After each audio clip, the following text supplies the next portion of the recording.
Hello, everybody. Hello. Thanks for coming. It's the gallery cohort mostly. So I don't really need to do the initial introduction so much. Unless possibly you'd like to know about the gallery. I think I've heard about it. Yeah. Do you want to? Well, maybe I will. Okay. For those who aren't here. Oh, those for those who aren't here. Very good. Okay, well, right. I'm just going to read what our web page says, which was written. Did you write this? I don't know. Well, it's a weed. Yes, because it's really good. So welcome everybody. I'm Gwen Carton, and this is my gallery talk here at Form+Content. And I want to tell you a little bit about this gallery. We're a member-owned collective in operation since 2007.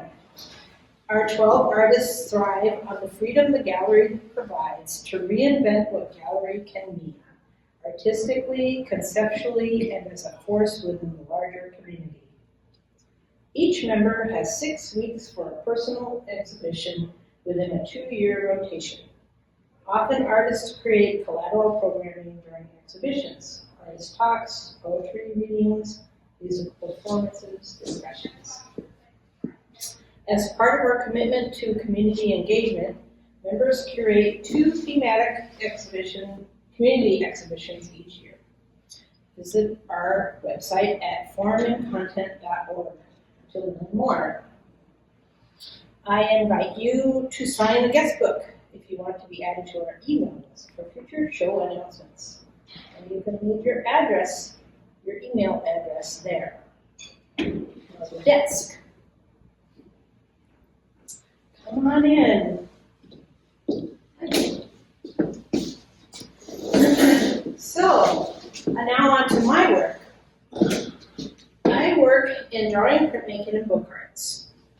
My work is about interpreting the natural world with a perspective on what we experience in life and includes elements relating to nature, the body, words, texture, and pattern. In general, I'm interested in all aspects of natural history and ecology, and often these interests emerge in my work. Textiles are also a big influence, where systems of woven, tiled, or tessellated patterns inspire my approach.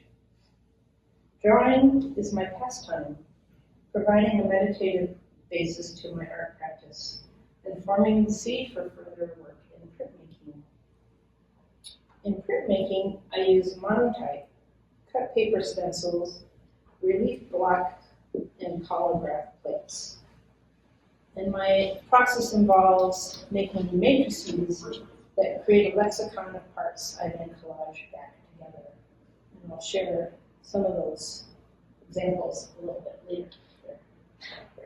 I began making books when I watched people look through my stacks of drawings in my studio at studio sessions. They would, leaf through them like this and turn them over. I thought, well, that's like a book. It seemed they could be made into books. I like the intimate connection a book can make to allow people to touch the pages and feel the textures that the works on paper have. I'm interested in the sequential and interactive the book form embodies. And this body of work came about, most things that I make are really personal to me. And as I pass through this world every day, I'm studying the things around me that crunch under my feet, the waft of air harking a change in season, or a twitter in the bush to be identified. All are clues to where and when I exist. I sense I'm at a kind of zenith in my existence, and this passing of time and my part in it is not a thing to be captured with ease. I posit that the work that comes from my hands is a reflection of my study of this phenomena at this moment. It has a sensation of coming through me rather than from me, as if I am a medium of the message you see. With that said, what I set out to make in this body of work explores the relationship of people and their environment, reflecting on and questioning how humans fit in the schema of nature. This work calls attention to the beauty of the human-nature relationship in the spirit of quiet gratitude. This query provides me a platform for image making in things that interest me, how patterns emerge within natural phenomena, as well as those that occur when nature is intervened by human innovation.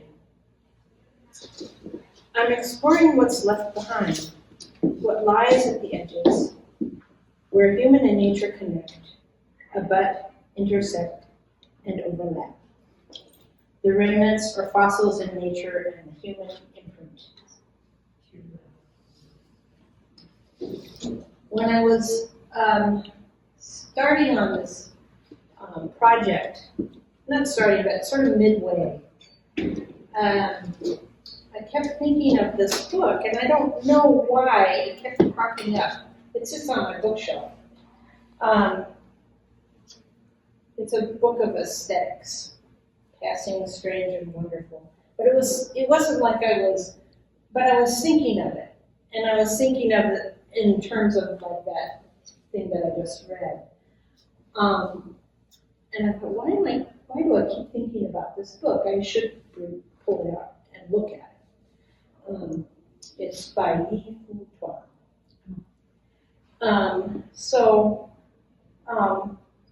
It's kind of intellectual, and aesthetics is kind of, it can get too deep for me. So a lot of it I don't really enjoy. And this one especially gets into some really cultural stuff that's interesting historically, but the part in the book that really was interesting to me was the aesthetics part. And there's a chapter in here about the senses, and that's the one that, and the specific one about touch. And a heading in the book in there popped out at me titled Landscapes of Touch. And I read it, and I couldn't believe how it all fit with what I was working on. It was kind of like, huh? So I just have to read you the excerpts from the book that touched me. So most tactile sensations reach us indirectly through our eyes. Our physical environment feels ineluctably tactile, even though we touch only a small part of it. So, we can't really go around in the world without sensing things with our eyes, but we feel like we're feeling it with our hands. Seeing and tactile sensation are so closely linked that even when we are looking at a painting, it is not clear that we are attending solely to its visual qualities.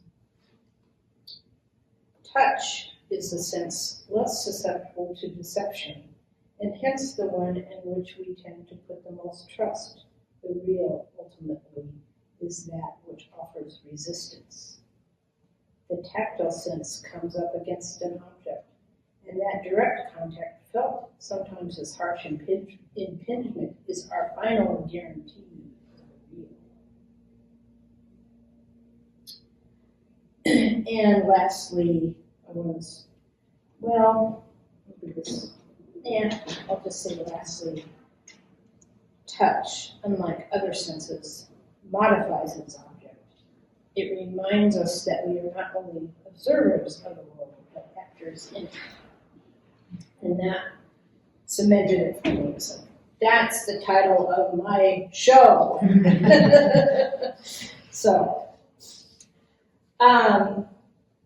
So this show is, what I set out to do is to interpret various natural elements through a series of artist books and prints and drawings and collages. So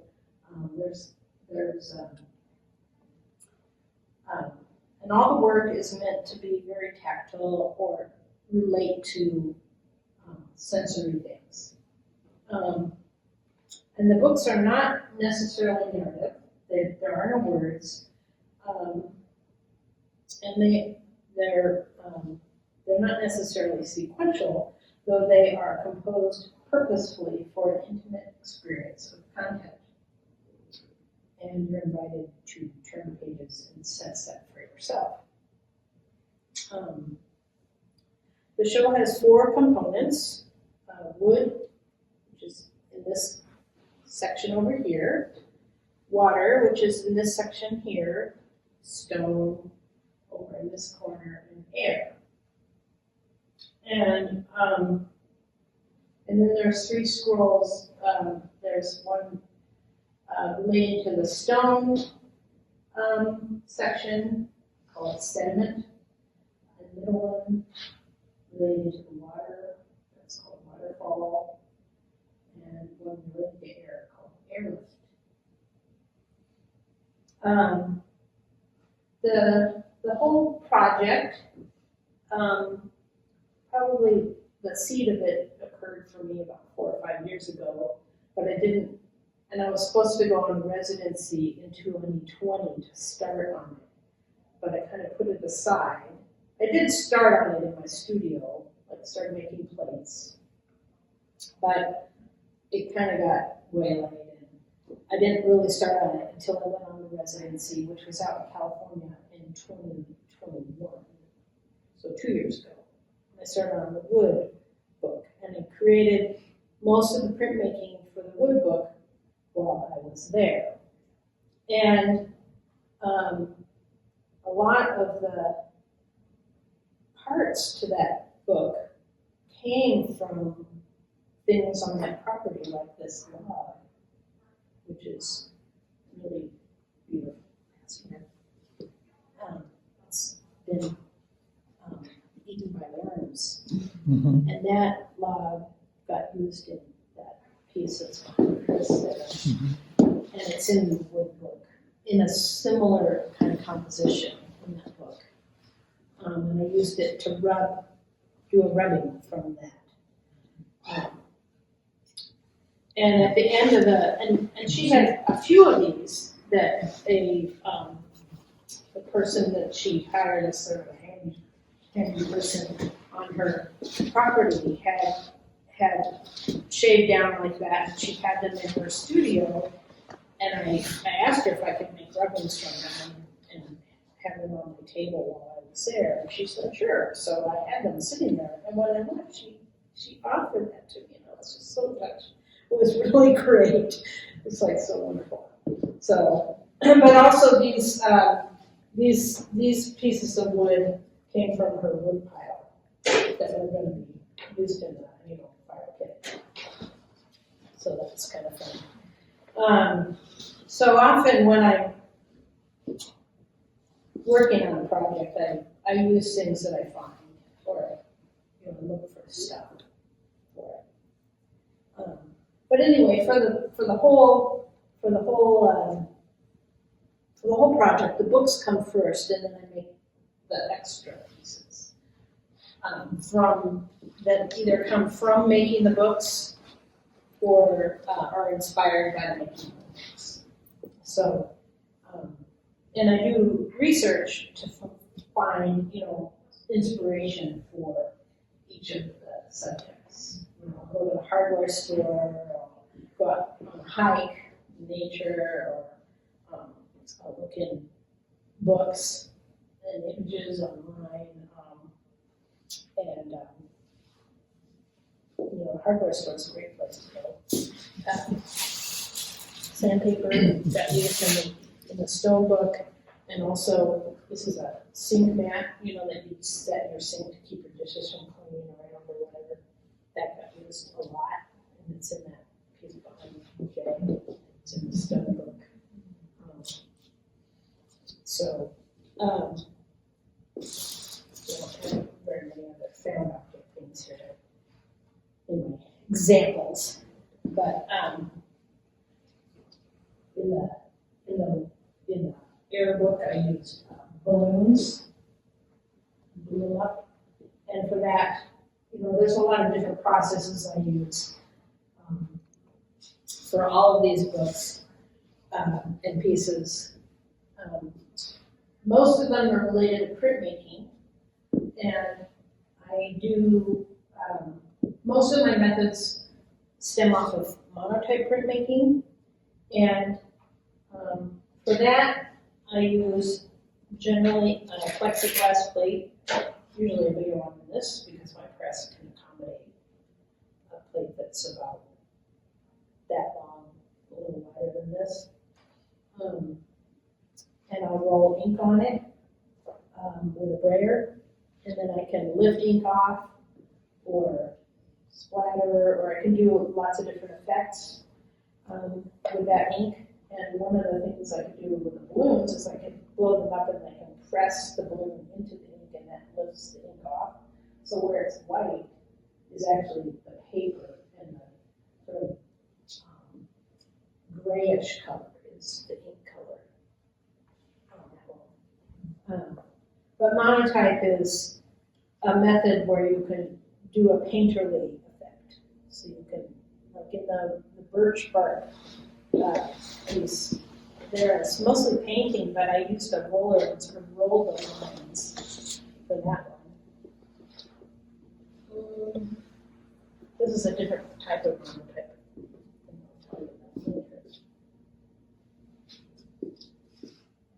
See, but like the crystal one, I rolled out colors in sort of a variegated thing, and then I had that cut stencil, and I put the stencil over the colors, and then so that came off, and what's left is some other ink on the plate, and what you get, what's left is what's called a ghost, and it can leave this sort of halo effect, and I can get other kinds of prints. So this one has sort of multiple reprintings from that halo that came from printing that. It's complicated to explain, but so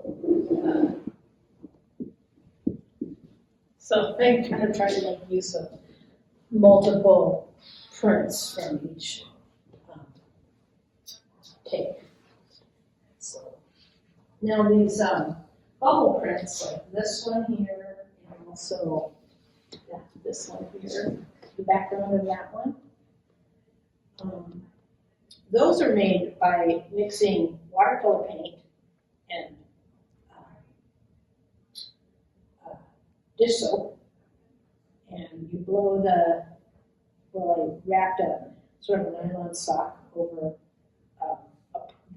the end of a pop bottle that had been cut off, and blew through that, and it created all these bubbles on the end with the paint, and I could kind of spread that over a treated plate, and that gets actually dried, and then you place damp paper over that, and it reactivates that painting, and I get that kind of print. And I tried painting it that way on just plain paper, and I don't get the detail. So I really had to make the print.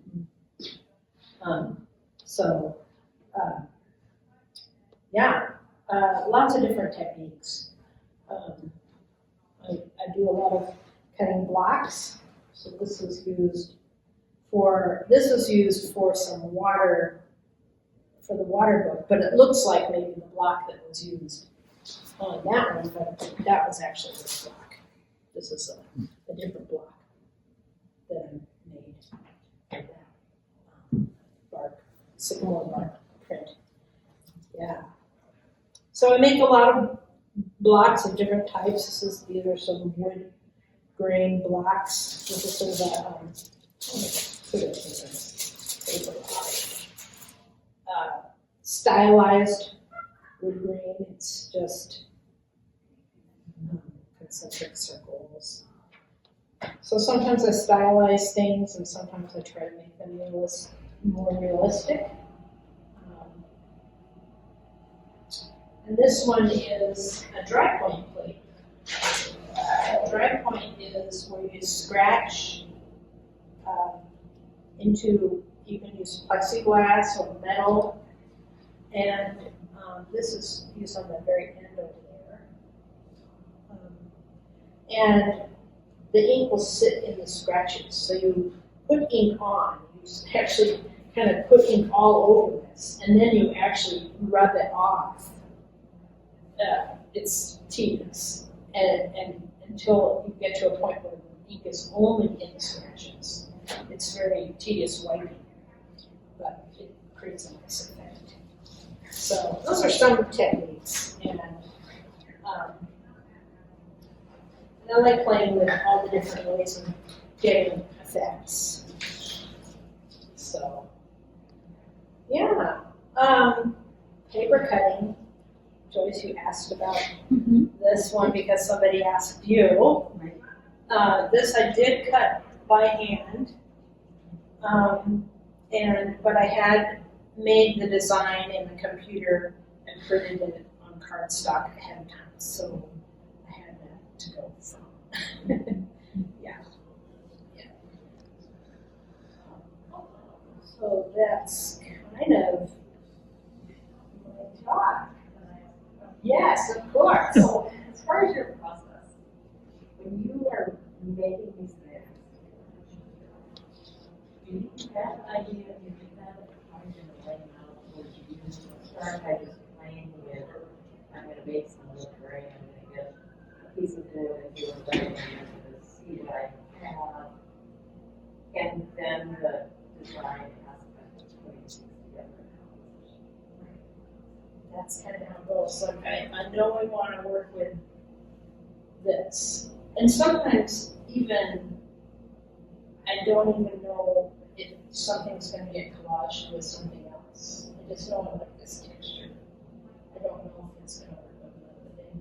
I don't even sometimes know what colors are going to happen. Although I do have generally an idea of the colors I want to use based on the subject. Like I knew the wood one was going to be grays and browns. The water one would be blues and stuff. And I knew the air one would be a lot of white. And the stone one would be reds and grays. So that's sort of, I do that sort of stuff. But I don't always know. And sometimes I'm surprised, like I think I'm mixing the right color when I'm printing, and the way things print on the paper versus the way it looks when I mixed it often throws me off. Like, whoa, that is way not what I thought. Because of the transparency or all kinds of things. Sometimes I say, that's not right, and I'll give up on it and do it again. Got a lot. I have as many things that are printed and not in the show as are do. Yeah. And those may become things like this waterfall thing. It's made up of remnants that didn't work for the book.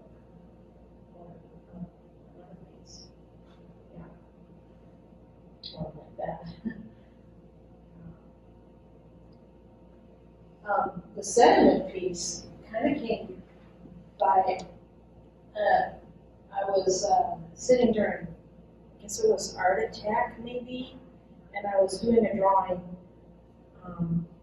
that was a 10 by 10, like the size of one of those. And it was like just lines, because I didn't know what else to do. It was sort of like busy work almost, but I wanted to make a drawing. And it came out so interestingly, and somebody came in and was really enthralled with it. And I thought, there's something here. And I said, I think I need to keep going. So I did this one here. And I thought, you know what? I think I need to make a really, really big one. So I made that one. I don't know. Yeah, I can't feel me. Actually, it was really hard. I think you have to realize that the limits of your body, that size, like you don't have to draw this way because of the way you sort of have to think about the way just physics, the way it works to make a line work. And the 22 inches this way is a little far for my reach. So I was like, so it was physically really hard for me to do that. And I won't do it again. So the paper was set up horizontally, and then you were coming. Yeah, It was on the wall or on the table? on a table. I had to do it on a table. I always work on a table. I can't work on a wall. My shoulders don't like it. You do that with hands. It's with lots of different pens, colored pencil, acrylic markers, watercolor marker.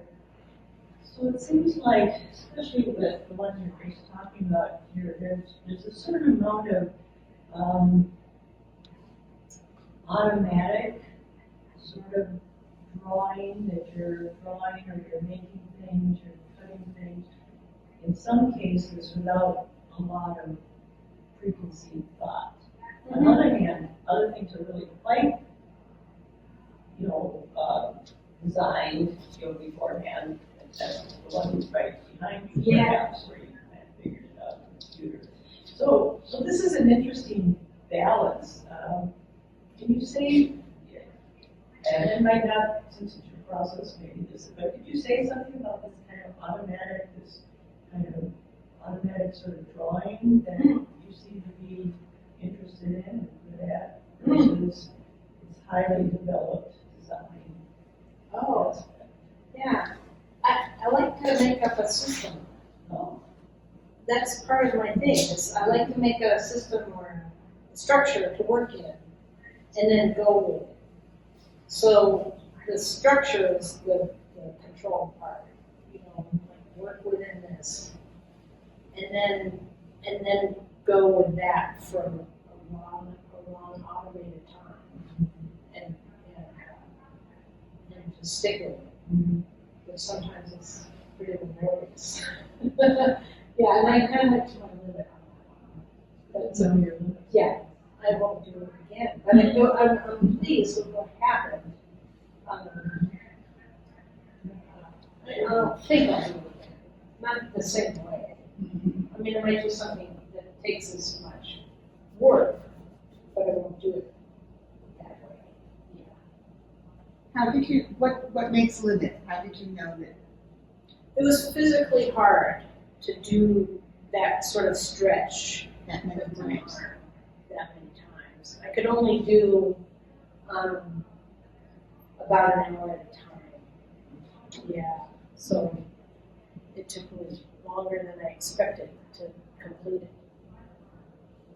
But when you were done, aside from being removed for your shoulder, did you feel like you had traveled long enough? Did you think, oh, well, maybe if I did this set, I could go further, or were you done? Oh, I was done. Yeah. I think I explored it as much as I needed to. Yeah. I still really enjoy these contour lines, and I'm still doing it, but I won't need to do it that way. And you went, that was the last of those three pieces, right? So you probably at some point decided, oh yes, this is going to be part of one of these 90-inch Yeah, I plan to see that size. So you're kind of stuck, you couldn't say, okay, I did one 22 by 30 sheet and I'm done. Yeah. You committed that format and that scale. Yeah, well, I sort of knew I wanted to have something about that size in here for this. I knew I didn't have to, but I wanted to. And then I had already made the waterfall piece that's in the middle before I completed that drawing. And I thought, well, it'd be nice if it was the same size. But, you know, I said those sort of constructs to myself, and sometimes those things can be painful if you try to meet them. But I think it's This is probably overkill, but where did you start? Did you start at an end or at the middle? on the sediment thing, On the sediment. the bottom, started on the bottom piece, and it's more straight on the bottom. And as I went up, it kind of like how sediment layers might pile differently. I almost wanted it to be even more different, but that's how it turned out. So can I tell everybody what I learned about you making that piece? We helped hang. And she said, oh, I wonder how long this took me. And then all of a sudden, I don't time myself. Somebody times themselves, and she's got it in increments on the back of, is it the date or is it just the number? I made a tick mark for every hour. I think it's an hour or an hour and a half, and I can't remember exactly, but it actually got shorter. It's a segment of pens, and in the beginning, it took me longer to get through this set of pens. So if they're picked up randomly, it's like a set of 20 pens, a pencil, a set of 20 tools. And they're picked up randomly, and when I get through them, then I make the tick mark, and then I go through them again. And at first, it took me about an hour and a half to get through that whole 20, whatever. I don't know how many. But by the end, it was 45 minutes. So it's, around an hour for each set, and there were 40 tick marks. Yeah, 40 hours. Completely randomly? I mean, blindly randomly? Yeah. Blindly randomly? Yeah, there's a little bucket, you have the pens. So your process is emulating what you're depicting. Uh-huh. Exactly, I mean, word for word. Yeah. The idea of matter of time. Right. Yeah, that's what I wanted it to be. Yeah. So this part, I know you can spend hours drawing these patterns and abstractions. So how much of the ideas to come up with this composition or with this idea of the 4 pillars of the show comes out of that process? Or does that, are those separate things? Is that a meditation process? It could be part of the thinking while I'm working on the other stuff, but they're sort of unrelated. The stone drawings, there's a lot of drawings in the stone segment, but there aren't drawings in the other sections of it. But that's a huge practice it has been of yours. Mm-hmm. Yeah. The two kinds of work are really different for me, the drawing versus the printmaking and those collage works. The studio time I have versus the drawing I do at home are the kind of separate bodies in a way. Yeah. But they look. What are you thinking about when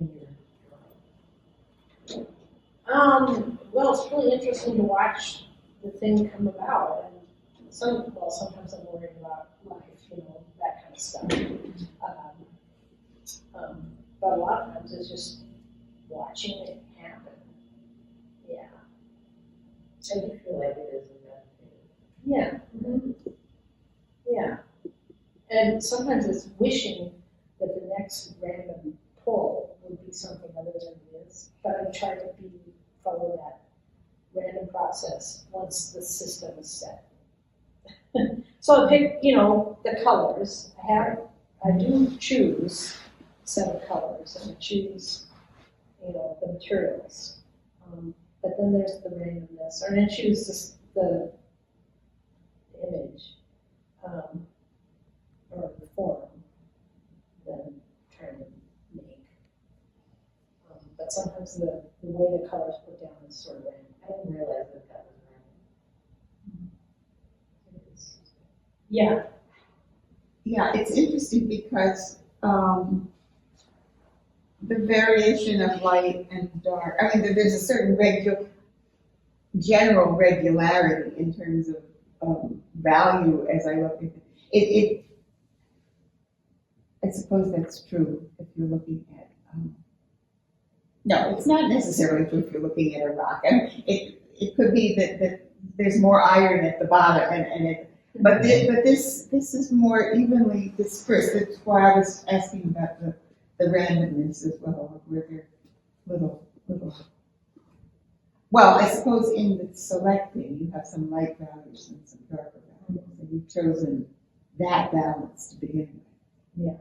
I did have a few pens that ran out as I went along, and they just didn't appear at the top. Yeah.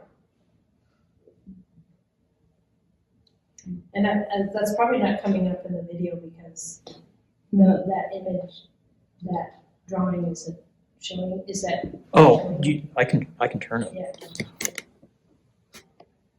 There. But we can figure it out later. No, I got it. So, feel free to look around, or even, you can take up the book and hold it in your lap. And look at it, since we're here with chairs and everything. So that's a nice way to look at I have one more question for you. Can you talk about the use of forms because you have it in some? Is that something you're moving away from? Oh, yeah, well, the words are, I like using words, I like writing. I've used words a lot in my work. I think all of them, except maybe the stone book, have words in it. And I think the stone book doesn't have words in it because I ran out of time. Because I had it planned. Oh, no, it does. It does. It has writing on chalkboard in there. Mm-hmm. They all have some kind of words.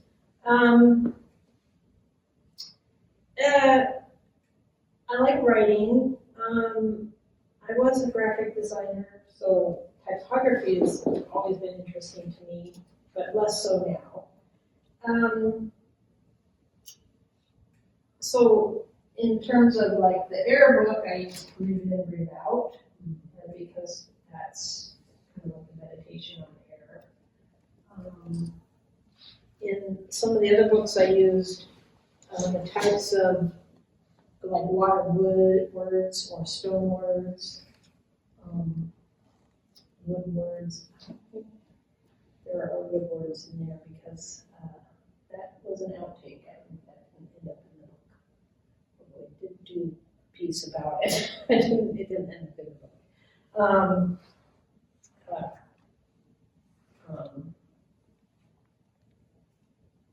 So I like playing with words as shapes, the letter forms as shapes. That's interesting to me. I ended up, for the wood book, I ended up writing poetry and then removing it because I liked the idea of having poetry in the book, but then when it came to trying to write poetry for all 4 books, it wasn't happening. So so I didn't, try to keep it in the book. So, although I'm interested in writing. But you did mention that, you're interested in the abstract shapes of the words and the abstract shapes of the spaces around the words. And this is kind of a classic typographer's education Yeah. in a way. Yeah. And you balance that, I think, really, really well in terms of how you use words. A lot of people want to use words are just totally frustrated. I think. Yeah. So I think that training, being able to see the words, the letters, the characters, the spaces around the characters, seeing that in an abstract way, like you would see little balloons, maybe, is really, really works really well. Thanks. Yeah. That's my intent. My last question, because I haven't known you for very long, and I know you're a designer. I know that was bit about you, but I'm wondering if you can say anything about how this work has evolved from where you were, where you entered into this kind of work, and where you think it might go next, if you know. Oh, wow. Well,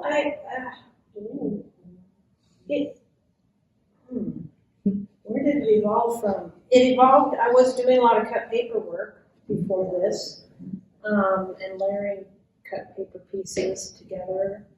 I had, before that, been doing large mandala drawings. But then after that, I wanted to get into printmaking again, so I got into cut paper and printmaking, those sort of layering that up. And then I got into this.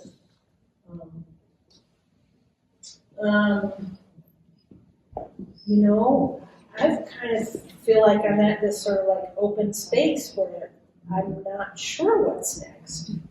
Because I thought I was, when I started this project, I thought I was going to do 7 books. But I think I'm done with this because I think I'm ready to move on to something new. But I actually don't know. And I haven't had time to kind of sit with it yet. Yeah, I have to apologize, I have not looked at these, because they weren't out when we were here hanging the show, and then at the opening, I worked at the wine table, so there's, so I was expecting these to be like your pile of drawings that you let people go through. Oh. They're so different from that. Mhm. And they're more playful and they're more experimental than what I'm feeling in the pieces on the wall. And you add that with the ability to touch, which I've found that, in training, you don't touch art. There are these signs that tell you not to do that. And I kind of like that now that I make paintings that I touch and I handle and let other people touch them too. And I think that's it's a nice the quote from that book. It's just a different sensibility than the frame pieces. Yeah, you really do. In order to get it, you have to have it. You have to have it in your hands. So this paper that you use for these pieces, they're printed, they're glued together. Yes, they're printed on printmaking paper mostly. Mm-hmm. It could be drawing paper or watercolor paper, but mostly in that So do you glue each side and then run through your press? I do just to really sandwich it. Mm-hmm. Yeah. Yeah, I like being able to touch it too. Yeah. Those are real important. I think that's a thing that's missing too often, almost always. Shows, you don't get to touch it. You know, there's a barrier between, it's like, that's there and we're here. Right. It doesn't have this accessibility is really special. I think I told you when I was gallery sitting, there were 3 couples that came in, and your little note about if you have clean hands, you can touch them, which is also, I don't know, there's an intimacy about that. Yeah. And they immediately went and each one would pick a book and go through. I mean, it was a very, physical, and you could, and then their body language changed, and then they looked at the stuff on the wall, but they were looking at it through the experience of having met it through their fingers. That was good. That's good, yeah. Hmm. Yeah, I think it makes a difference. I do. Why did you have these framed? I had a frame, some of them were framed for another show, and then because they were already framed, I had the newer ones framed also. We just made it more uniform for this show. I contemplated taking the glass out, or the plexi out for this show. But it was a complicated thing to make the frames fit if I took it out, because they have these spacers. So, yeah, so I just left it in.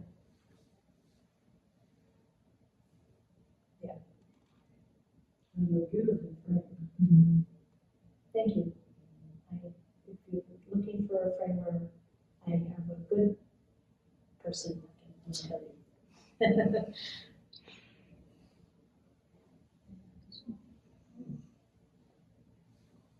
Well, thank you. Thank you for your good questions and your attention. Thank you for letting us in. You're welcome. Yeah, thanks, Max, this is very